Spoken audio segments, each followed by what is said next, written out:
What's it giving? Is it giving Miss Saigon now? Is it giving Miss Saigon? Oh no.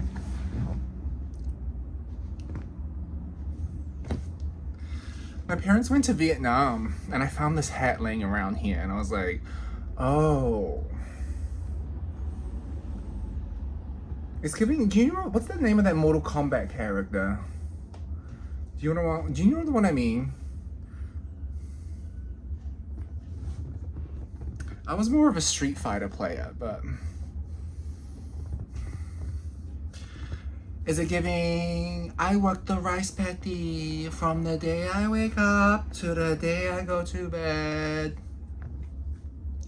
And before you call me out for a cultural appropriation, this is cultural appreciation, actually, so... Suck my dick. It says Vietnam on it!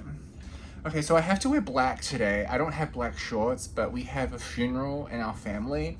So out of respect to my distant relative that has passed away, I'm wearing black. But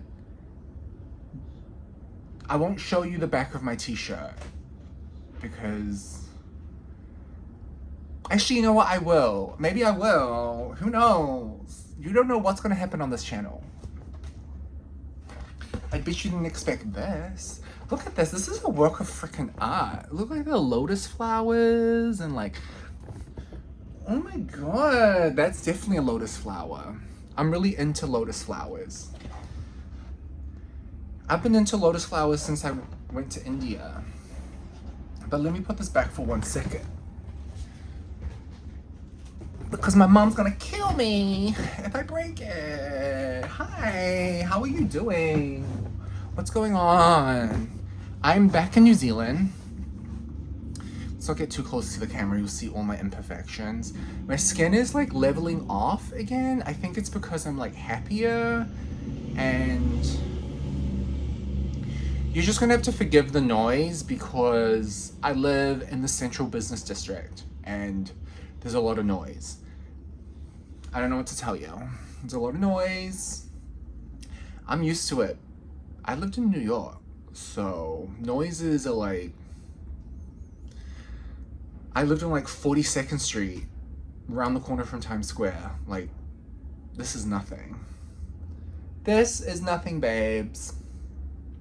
But I have a few subjects to broach with you. Yes, I do. And in the meantime, I'm in like a good mood. I've been like in a really great mood ever since I returned home. Yeah. Ever since I came home, I've just been feeling like myself again, you know?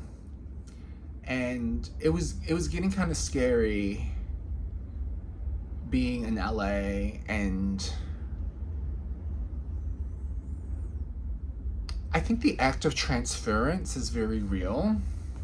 The act of transference.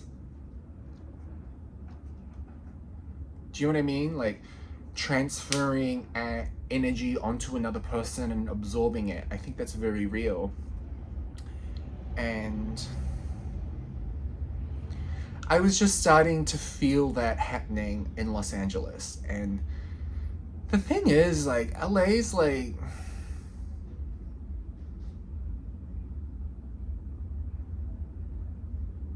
LA is like Auckland City. It's like no difference. I really don't see much of a difference.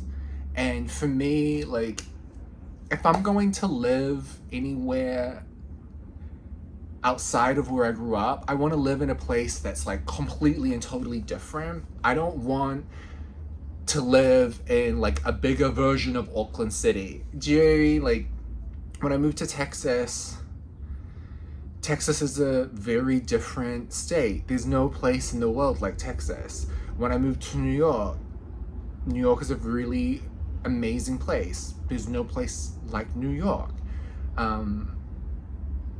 When I moved to the Bay Area, I wasn't in San Francisco, I was in the Silicon Valley area, but when I was in the Bay Area, it was like different enough to make me want to stay. Plus I also had a boyfriend, so it made sense. And I just think that like, I don't know what to do with my hands right now. I just think that like LA is so similar to Auckland City. It's very long, big, it's sprawling, there's big beach culture. Malibu reminds me a lot of West Auckland. A lot of beaches, a lot of sun. Yeah, and I was just kind of like, what's the point of living in LA if it's just exactly the same as where I grew up? It's like no point.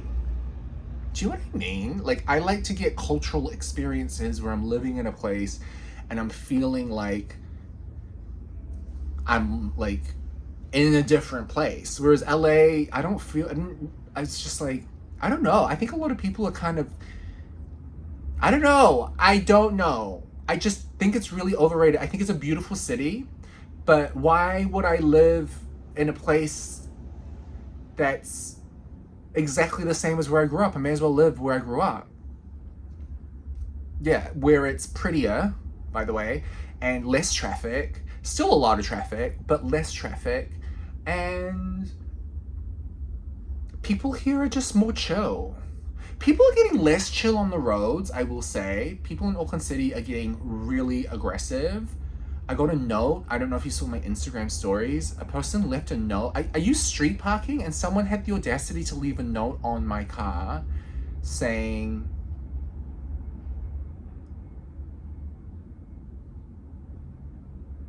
"This is my car park. I will report you." I'm like, report me, bitch. Go on, report me. You can't do anything. Street parking is street parking. But I will say, parking in Auckland City is harder than parking in New York. And me and Chandra talked about it, actually, which is really funny. I'm going to close this window just for a minute because I was kind of burning up a bit. And now it's really starting to get loud, so.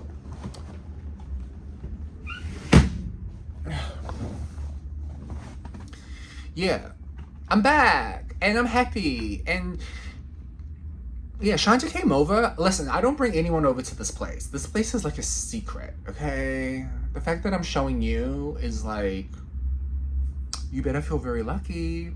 But I'm not going to show you the interiors of where I stay because I like to keep some things private.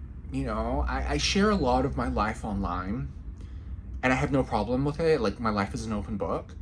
But you know, I would share a good 95% with y'all, but a good 5% I'm going to keep to myself. Maybe even 10% I'll keep to myself. I'll share 90% of myself with you. I share about 95% of myself with my friends. And then I share about 99% of myself in relationships. I get a little 1% to me, you know? I get to keep a little 1%. I gotta keep it spicy. I gotta keep it interesting, you know? But Shanta came over here, and Shanta's been my best friend since we were 13.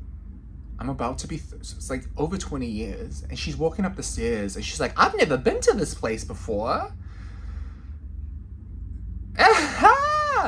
She's like, what is this place? What are these high ceilings? Is this a loft? Where are we? And I was like, girl, keep it down. Shh. This is my crib. Do you live here alone?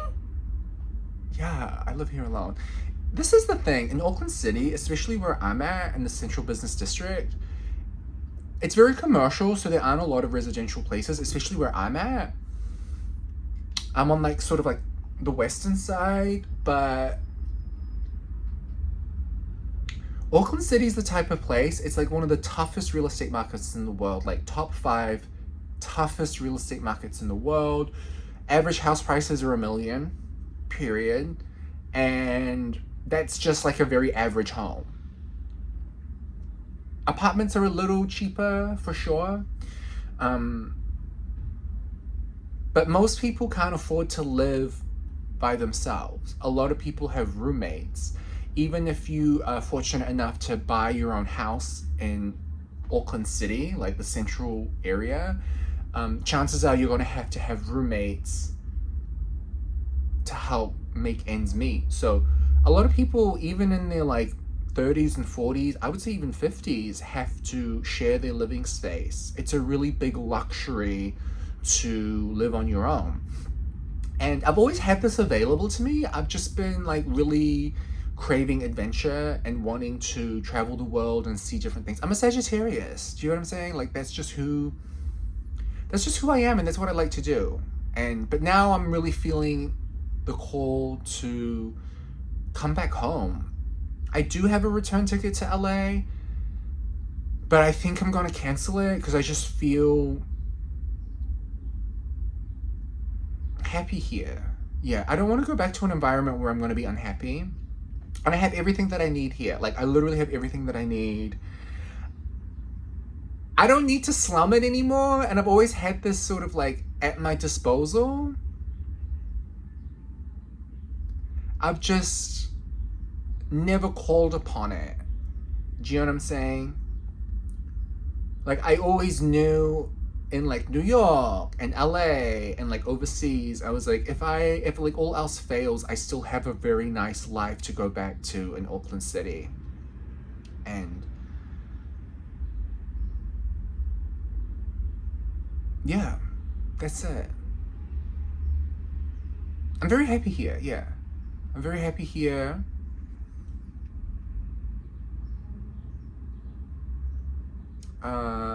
I got some work that I got to do, some things I want to accomplish, but I'm very optimistic that I'm going to get them done. Do you like my shrine? That right there is a love oil, a self-love oil, and then that's selenite. Selenite amplifies things. It's a cleansing, clearing energy, but it heightens stuff. So I put it on top of my self-love oil to amplify my self-love. Glass of red wine. That is a dedication to St. Barbara. It was a feast of St. Barbara on the 4th of December. She's kind of a badass, but it's very controversial as to whether they count her or not as a saint, because her existence has been subject to plenty of debate. So they like canonized her and then they remove her off the list of saints, and some people still worship her. She's very controversial. You should look up her story. It's kind of dark, but basically they torture her and she never dies. Like, they torture her and then overnight she heals again, and then they torture her again and she heals again overnight. So she's like, how about that? Like, resilience. She's represented through artillery, warfare, explosives. If you're working a manual labor job where it's really important that you concentrate, otherwise bad things will happen. She's a good patron saint to sort of carry around. She's basically warfare. She's in the Yoruba religion tied heavily to Chango, who is the god of dance and fire and lightning. Fire. So St. Barbara is kind of connected to Chango. I'm really into like the Yoruba religion, and I'm really into Catholicism. I'm not Catholic. I didn't grow up Catholic, but I went and visited the Basilica when I was 22 at the Vatican, and I don't know, I was just fascinated by it. Like, fascinated by like the iconography, fascinated with Michelangelo's artwork. I think there's a lot of beauty in Catholicism. Not Catholic at all though. I am a non-denominational Tongan. My church is non-denominational, so we're kind of like floating. We're our own sort of religion. Yeah. It's called Sias Tonga Tau Taina, which means the Free Church of Tonga. So that's the church that I go to. And we don't really have saints. We have like our own version of things. It's modeled heavily after the Catholic model and heavily after the Methodists. But we don't have like confessional or communion or stuff like that. We have like baptisms, of course. But yeah, I've always been very religious. And even when other people were kind of shitting all over it, I don't know, it's like gays have a weird relationship with religion. I have no problem justifying it. Yeah, I don't feel the need to even justify it. It's just something that I find really beautiful, and it's something that centers me, and it's something that I find helpful. But also, like, my uncle's the president of the church, my granddad was the president of the church, my great granddad was the president of the church, my great great granddad, like, I come from a long lineage of reverends and presidents. And before you think that it's like nepotism, it is not. It's actually voted on annually. Every year we have a church conference and we vote for the president, and it just so happens that it's always a whenua that fills that role and position. And it's like, you know, I don't have any problem with the idea of worship, but I also, you know, have mandalas in my room. I also have lotus flowers. I burn sage. I mean, I will get into this one right here. That's a candle dedicated to the Orisha of Oshun. Oshun is like Chango. She's a Yoruban goddess. She's the goddess of rivers. Beyonce does a lot of appropriating from Oshun. Did you hear my shoulder click just then? That was crazy. Listen, doing this a million times is gonna give you, like, thank goodness I take collagen. But yeah, Beyonce appropriates. No, appropriate's not the right word. Beyonce is heavily inspired and influenced by the goddess of Oshun. She wears a lot of yellow, a lot of gold. Her color is yellow and gold. She's honey, right? Honey is, she's the sweetness of life. She looks after digestion. Oshun can be found in rivers, so that was why I walked a lot to the East River in Brooklyn, to Brooklyn Bridge Park, because that was my place of sort of worship, and it centered me, and it made me feel good. It made me feel good. I don't know what else to tell you. But I also have a picture of my granddad on that shrine. The one who's the president of the church. Love you, granddad. And then a Tokyo 2020 pen, just as a little memento. And then of course the turtle, which I put up yesterday.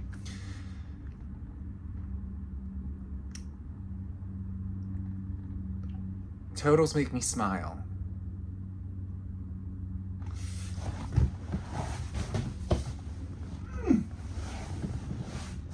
But this is my candle. Oshun, Orisha. It smells of honey. And it just brings the sweetness and love into life. It's like she's a goddess of femininity. There's a peacock on here.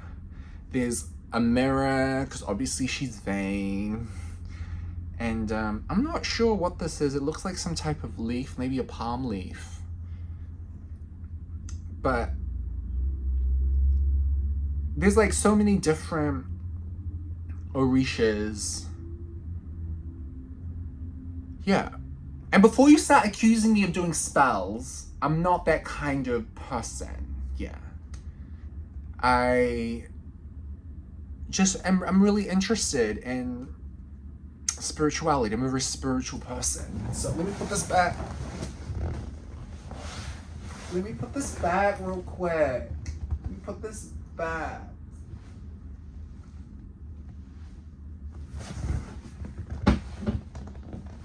Do you like the back of my t-shirt? Pink Friday coming out midnight tonight. Pink Friday. Make sure you watch. Make sure you stream.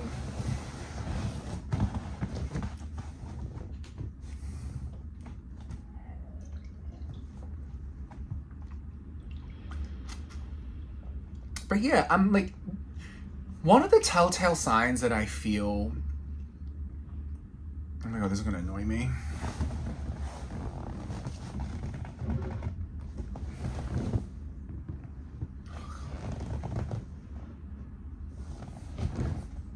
Ugh.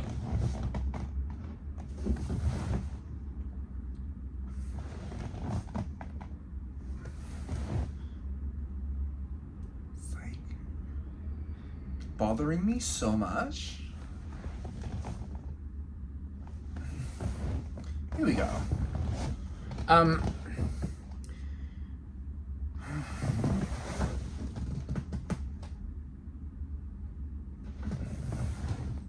There we go.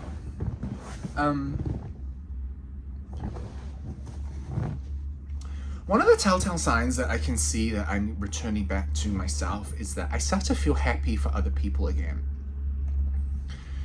You know, and I think when I was in LA, I was, existing through the act of transference. I was really starting to feel like out of sorts with myself, and I was like seeing things go up online, and I was just experiencing really crazy like bitterness and like resentment. Do you know what I mean? Like people were going online and they were living their lives and they were doing exciting things, and I wasn't feeling happy for them like I usually do.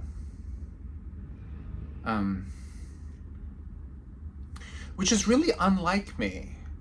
Do you know what I mean? I think because I'm typically in a good place. So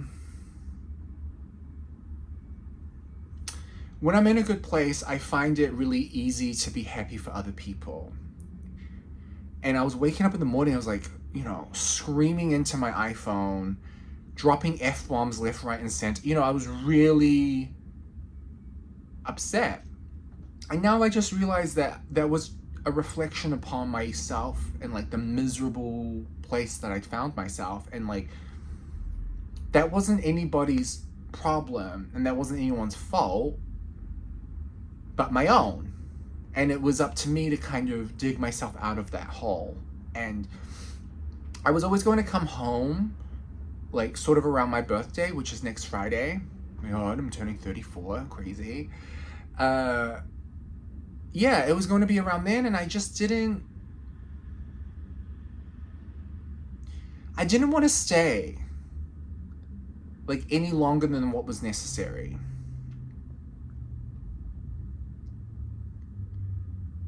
So I moved my flight up and I came out sooner,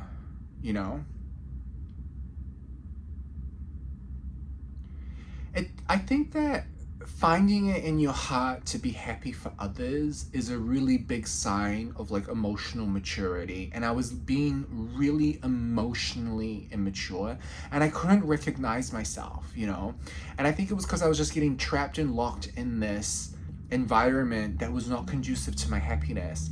LA is this really weird place where there's like a lot of entertainment, and like the jobs in entertainment are so scarce and few that when people have their big break or when people have some exciting things going for them, you really have to watch people's faces when you share exciting news. Like I knew a girl that had a lot of success in her life, and I remember watching her tell her news to other people. Do you know what I mean? Like I was watching her share her success with others, and the look, you can tell when you share news with a person, the look on the person's face, the split second that news hits the eardrum and travels to the brain, you can see if that person is genuine and sincere or not. That's what my father taught me being a lawyer.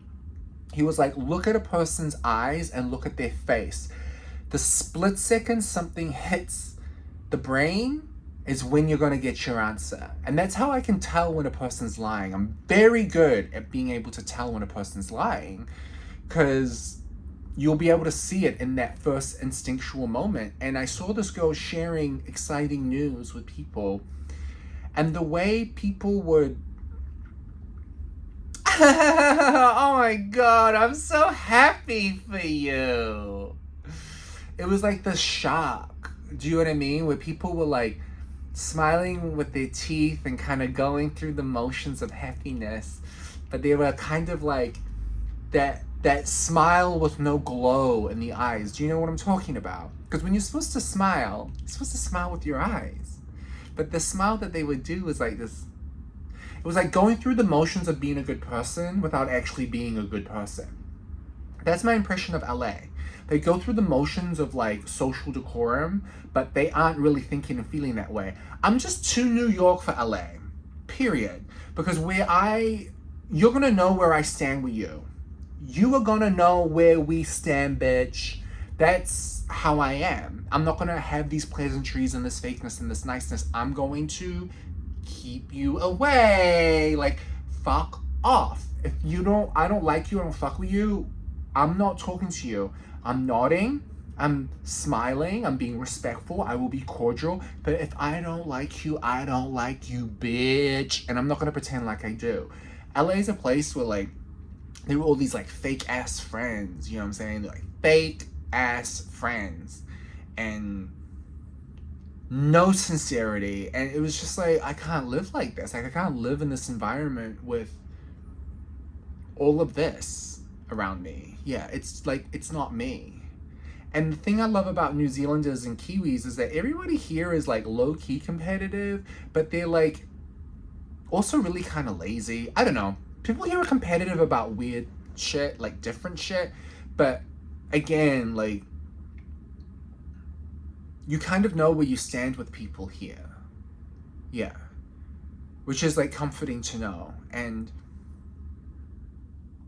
I'm back to a place now where like I'm seeing other people live their lives and I'm seeing other people do their things.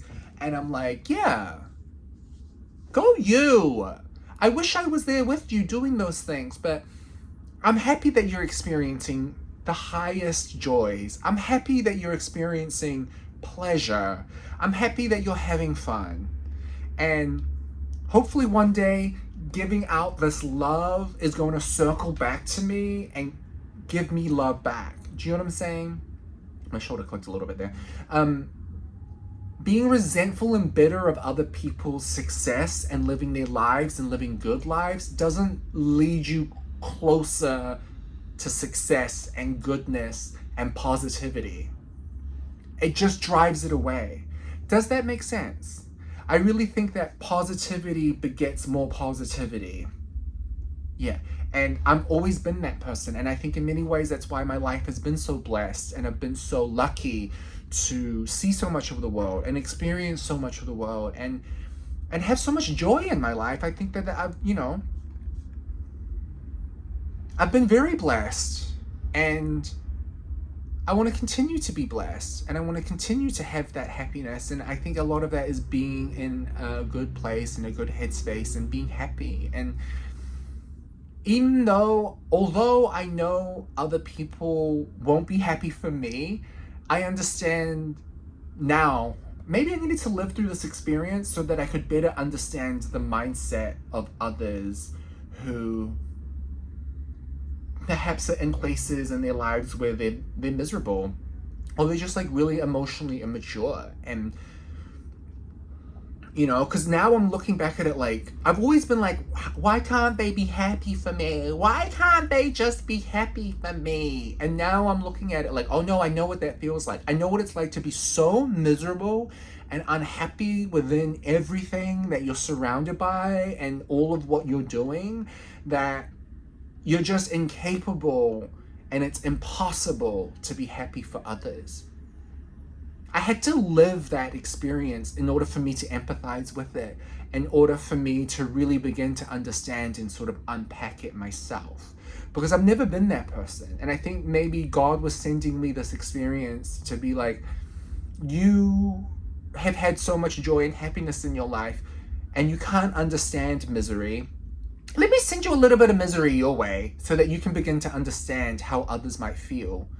And I think people need to be saved from that, actually. I think like if you're questioning, if you can't find it in yourself to be happy for others experiencing goodness, then something is wrong with you. Something is wrong with you. Okay? And that's not anybody else's problem to fix but you. When I knew that I was in a miserable place, I knew that was up to nobody else to fix but me. That was my job to fix. That was my job to make the adequate, appropriate appropriate changes in order to bring me closer to being in a good place so that I can like do the things that I need to do. I know what I want, but I'm not going to put it out there anymore because there's a lot of evil eyes, and there are a lot of people that, you know, when they give you the opportunity to throw a winch in your plans, they'll do it. They'll do it. You know what I'm saying? So I don't even mess with giving people my ideas and my thoughts and the stuff that I want to accomplish and I want to achieve anymore, because I just don't need the headache of people wishing ill will against me. And I think a good 99% of people will not wish you well. People are just not inherently good, man.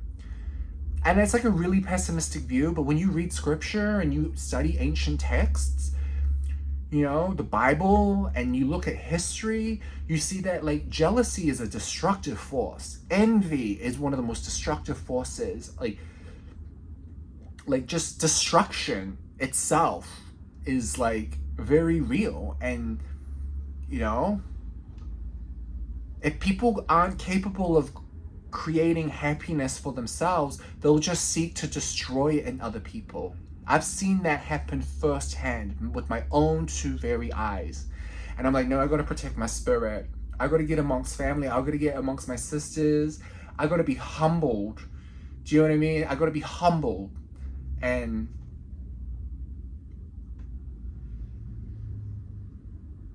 I mean, I've had friends that I've had for 20 years and I won't even allow them in my living space because like that's how protective I am over shit, you know? But I'm getting back there. I'm getting back to this sort of trusting place.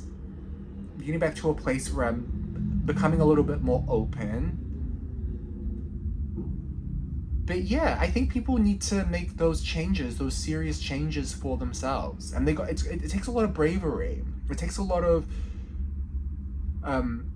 introspection and a lot of reflection and a lot of, you know, going on long walks and really kind of thinking about what you want from life and thinking about what your priorities are and what your values are. Yeah.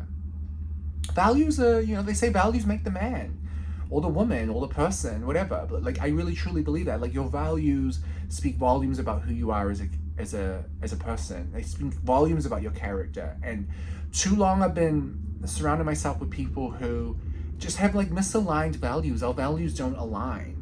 Yeah. And I'm very happy to be amongst people whose values align with my own, who we see eye to eye on what a good life looks like. And when I celebrate my victories, I can really feel like they're happy for me. And I'm genuinely happy for them because I'm always happy for other people. That's my inherent nature. That is my inherent nature, is to be happy for others. So when I started to lose sight of that a little bit, I was like, this isn't me. I don't know who this is, but this is not me. And shame on those people that use others as a means of subordinating and to triangulate. Do you know what I'm saying? Shame on those people that aren't happy with themselves, so they seek to sort of stamp out the happiness within others. I've been on the receiving end of that so much. Just people that don't want to see me happy. That's not love, bro. That ain't love. And that's how I know for a fact that you never loved me, is because you were always comparing me to others and you were always trying to make me feel bad about myself, and it killed you to see me so happy with next to nothing. But my happiness came from this. Do you know what I'm saying? Like, always having something in my back pocket. I always had a little something in my back pocket that I knew I was like, fuck you bitches. You don't know what I got. You don't know what I have. You don't know what my assets are. You don't know what I own. You don't know. And I keep it a secret for a reason, because your fucking jealous eyes will be so mad, bitter, bitch. Stay mad and stay bitter. Stay mad, stay bitter. Because that is just a reflection upon you, bitch. That's a reflection upon you. Yes, it is. Yes, it is. Because we good over here. We happy. We happy. We worked hard for this. We worked hard for this. You weren't here for the things that I did to be able to live like this. It was a long time coming. And a lot of it was giving back to my family. That's how I can live this way. That's how I got what I got and what I do when I'm happy with what I got. You know?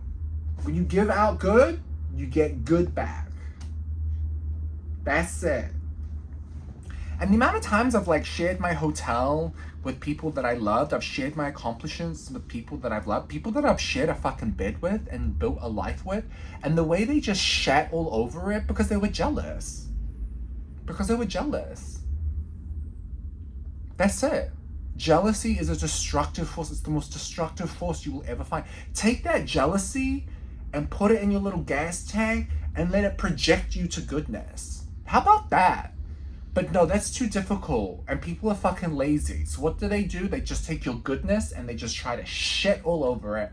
And when I'm a person that's smart enough to not allow it to happen, that makes them even more pissed off. Bitch, you are not on my level. And how dare you try to bring me down to yours? You will never bring me down to your level. You will never. You'll never. I could be really snobby. Do you know what I'm saying? I'm not a snob. For what I sit on, I could be a lot ruder to people. But I'm humble. I stay humble. That's who I am. That's my nature. But I've always like felt that way. Like people be watching me being so angry and mad. Like, how is he so happy but so little? He lives in a 4-bedroom and bedside and he has roommates and he's in his 30s. And how is he so happy? Because I got this, bitch. Because I got this. And I got a little vacation home out in Tonga. I can go swim with whales whenever I want to. Do you know what I'm saying? Like, I can go fishing whenever I want to. I got a good ass life, motherfucker. I got a good ass life. And it was all just sitting here waiting for me to come back to if I ever wanted to come back to it. Now it's just the time where I'm like, you know what?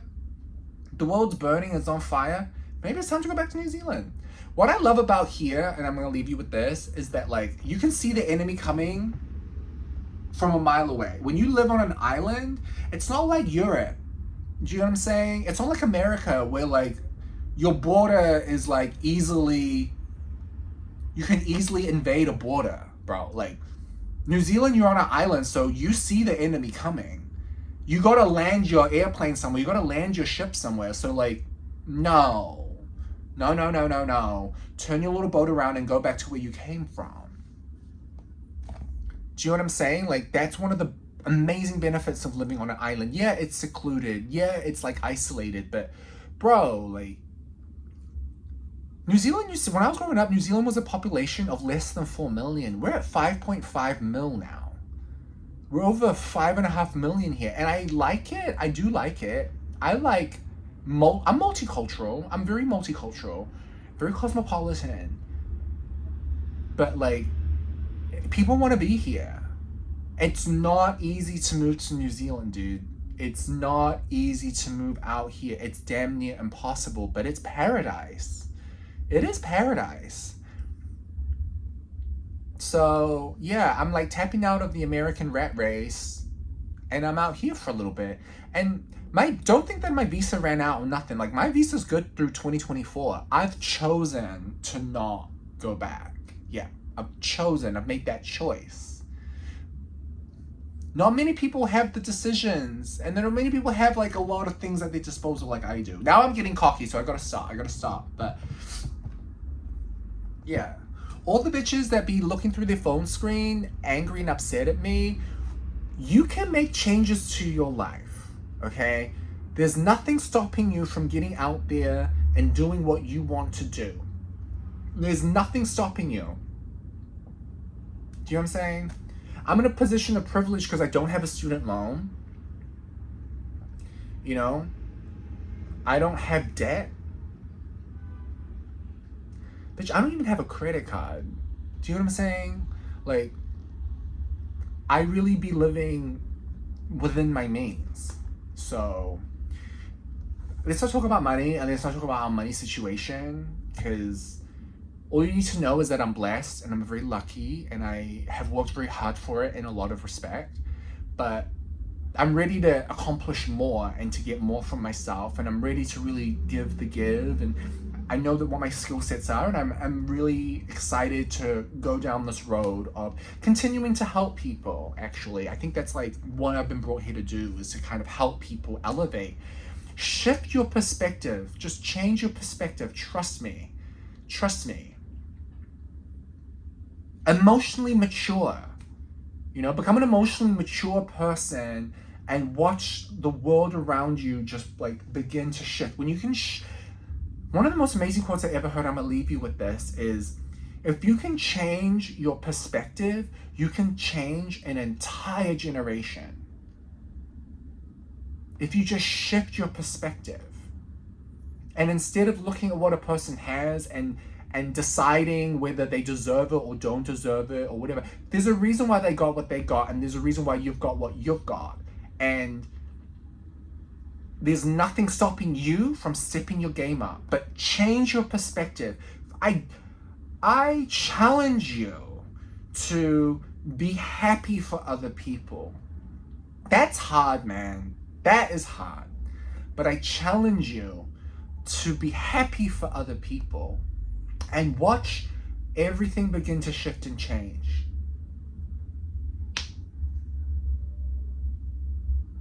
I love you guys. I really do. I want to see you win, mama.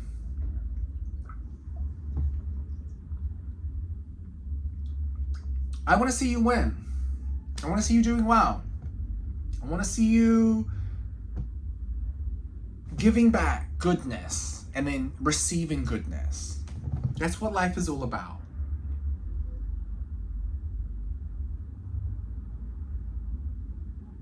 And whenever I'm seeing things that make me feel a little bit like, oh, I wish I was there, I just stop and I think to myself, our day will come.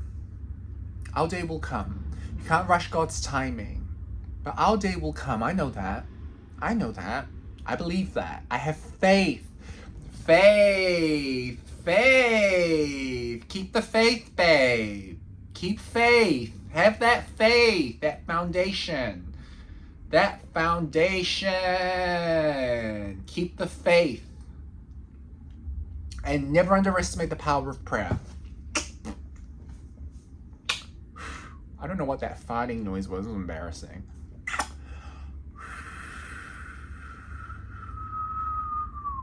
Keep the faith. Stay strong. Think positive. Not toxically positive. Realistically positive. Be realistic. But, positivity begets more positivity. Don't you forget that. You know what I'm saying?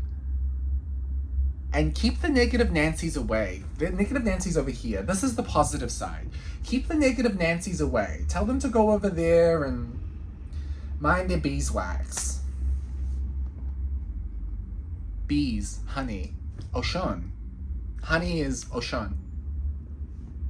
I put honey in my coffee every morning. Speaking of which, I'm hungry. I gotta go eat. Love you guys. Have a Pink Friday 2 dropping today. Body by Harmony online. Gonna have my little supplement book coming out soon. Show you guys what nutritional shit I take to maintain this body. No, I'm not gonna show you my body. Ah! Bye.